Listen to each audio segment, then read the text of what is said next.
favorite night of the week for going out. You might think that nobody in Washington would want to party hard on a weeknight, but there was always a line to get into sake on Wednesdays. I don't know if that's true anymore, by the way. I haven't been there in a while. Okay. Not many Hill people showed up, which was a good thing. We could get crazy enough to worry about it coming up at work. The crowd was a good mix of rich kids who didn't have to work for a living and party people who didn't give a fuck about their jobs and planned to call in sick the next day. Laura met us just in time for White Lines Don't Do It. The DJ played the Grandmaster Flash and Melly Mel song at approximately the same time every night. It was a good song to ride around and look sexy to. A boy who looked like Ad Rock from the Beastie Boys circa 1985 put a glass in my hand and filled it with Grey Goose. He and his friends had bottle service at a nearby table, so we gravitated in that direction. Seconds later, we each had a drink in our hands and a boy's lap to sit on. I'd really come here just to dance tonight, but the Ad Rock boy kept asking me questions like, "Where are you from and what do you do?" The crowd and the music were far too loud to carry on a conversation, so I was forced to lean closer to him so I could hear what he was saying. Then he caught a whiff of his breath, jumped up and started dancing away from the table. Just my luck, I found the cutest boy in the club and he smelled like he'd been smoking weed and eating Doritos all day long. Laura followed me to the ladies' room while April made out with one of Ad Rock's friends, some dude in a suit who had a bodyguard. "What time is it?" Laura asked, blotting the sweat from her face. "It's almost 3 in the morning," I told her, checking my phone for messages. "Did you get any calls?" I shook my head no. "Loser," she said, snorting a line of coke off the mirror in her Chanel compact. She had pried out the pressed powder that came inside of it for this sole purpose. "Are you going to the office tomorrow?" I asked. "Shit no," she said, chopping out a line for me with her Senate debit card. "Do you think anyone here is going to work tomorrow?" Apparently the opening of sake had heralded a huge drop in productivity among the 20-something workforce in Washington. Sorry. "Do you have any more?" I asked when I finished the line. I can't do one line and just stop like this. "Is anyone carrying here?" Laura shouted at the people in the other stalls. "No," they all shouted back. "Liars," Laura moaned. "It's like impossible to get drugs in this town," I complained. "April and I were forced to do Robo last week. A bottle of Robitussin costs, what, $8? I should quit doing all this coke and start drinking cough syrup to save some money." Suddenly we heard April's voice in the bathroom. "Jackie, Laura, where are you guys?" I opened the door to our stall and we stepped out to meet her. "Should I go home and that guy I was making out with?" she asked us. "He's a vice president of a bank or something." "Do you know how many vice presidents you're going to meet?" I asked her. She shook her head. "More than you'll know what to do with." "What about Tom?" Laura asked. "Until I get a ring," April said, wiggling her left finger, "I can do whatever I want." April's obviously drunk, but she deserved a fun night out too. We heard the DJ put on Relax, so Frankie Goes to Hollywood, and we all ran back on the dance floor. April and Laura disappeared, so I started dancing with some fool who was wearing a tuxedo. Suddenly, Laura grabbed me by the arm and pulled me over to the bar. She had a boy with her. "Sean has coke back at his place," she told me excitedly. But then it was 3 in the morning and sake was about to close. "Sidebar," Laura, I took her aside. "Who the fuck is Sean?"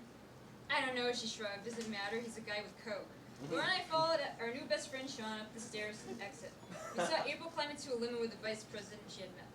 1,000 points for April, Laura yelled after her, leaving the club in a fucking limo. Who the fuck takes a limo to sake? By the way, I took a limo here by total accident. But it was a white limo, so negative 1,000 points for me. Sean took Laura and me to his duplex on nearby Euclid Street. He had a big glass coffee table in the living room, perfect for doing coke off of. We gathered around it, watching Sean chop out some big fat lines for us. "Dude, we like you already," Laura said, taking a seat next to him on a black leather couch. "How much do you like me?" Sean asked suggestively, "because I have more stuff upstairs if you want it." Laura and I looked at each other, not sure if we should be offended or turned on. The coke was making us frisky, so she asked me, "Hey Jackie, do you want it?" I nodded. "Do you?" I asked. We started giggling as we followed Sean up the stairs. So typical. He made us snort the coke off his dick. I always felt kind of stupid doing this, but decided it was worth it. It never hurts to make friends with someone who has a lot of drugs. "So, what do you do, Sean?" I asked while Laura did a line. "Like, tell us about yourself," she said, coming up for air. Sean climbed on top of me as I assumed the position. "I'll tell you as soon as I finish. I'm a bike messenger," he said about 2 minutes later. No wonder he didn't tell us before. Girls like Laura turned their noses up at guys like Sean, but I adored bike messengers. They look like rock stars, Swiss girls trapped in offices all day with those big chains around their waists and the one pant leg rolled up. I creamed my pants and everyone rode by me on the street. The DC bike messengers were that hot. Unfortunately, sex on coke wasn't. It was fast and vigorous, but the technique went out the window when you were high. And the more people involved, the sloppier it got. Laura kept shunting me aside and climbing on top of Sean, forcing all his attention on her. Why do girls have to make everything a competition like this? I assumed it was just the coke that made her act so greedy, but few people were having more fun than us that night, naked in bed with a hot guy with a tight ass and high out of our minds. And then the sun came up. I want to get the fuck out of here, Laura whispered when Sean left the room to pee. Where is my bra? I don't know, I said, shielding my eyes from the daylight with the very bra she was looking for. They should make a chick flick called Dude, Where's My Bra? I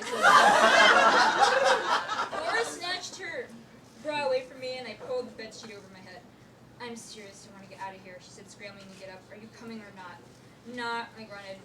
I didn't have to be anywhere until Monday. I rolled over, turning my back to her. Laura crept out of the room and down the stairs before Sean came out of the bathroom. Did your friend go home, he asked, pulling down the shades to block out the sunlight. Yeah, I answered, sitting up. Don't get up, pretty girl, he said, climbing back into bed with me. I want you to stay. Again, the sex wasn't very good, but his body made up for it. The boy had back from riding his bike all day, and he had tattoos on his arms, on his neck, and on his calves. And I hadn't fucked a guy with tats in years, but it was fun to go slumming every once in a while. You were the primary interest, he told me afterward. I didn't really like your friend that much. Of course he liked me more than my friend. That's what guys were supposed to say. The girl ended up staying when the threesome was over. I gave him my number and he promised to call, but whatever. Call me, don't call me. Sean was hot, but I could never bring him home to my mother. April came home shortly after I did. Her hair disheveled and her eyeliner smudged. Why does my makeup always look better the morning after I put it on, she asked, dousing a cotton ball with my sweet almond oil. Do you know if Laura's going to work today? I doubt it, I told her. Shit, that means it's my turn to go into the office.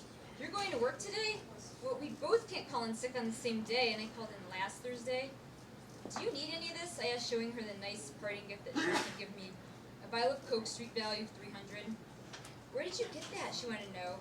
Laura and I had a threesome with a drug dealer / bike messenger. April's green eyes widened. Are you serious? She asked. Did she eat you out? No, we didn't do anything with each other, explained. Laura is really pretty bad at threesomes. Don't tell her I said that. Don't worry, I won't, April said, doing a bump of coke off her finger. So what happened with the vice president, I asked her. It turned out that the guy April left the club with was vice president of a small country, not a bank. To explain the limousine and the bodyguard. He was such a freak. Do you know what he wanted to do? She asked. I'm worried he was totally sick. Of course I wanted to know. I live for this stuff. He wanted to put M&Ms in my butt, she whispered, even though she was telling me this in her own bedroom. What? And then he wanted to eat them.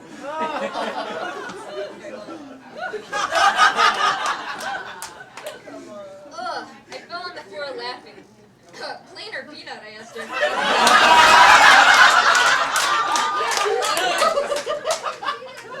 Did he keep them in a candy dish next to the bed?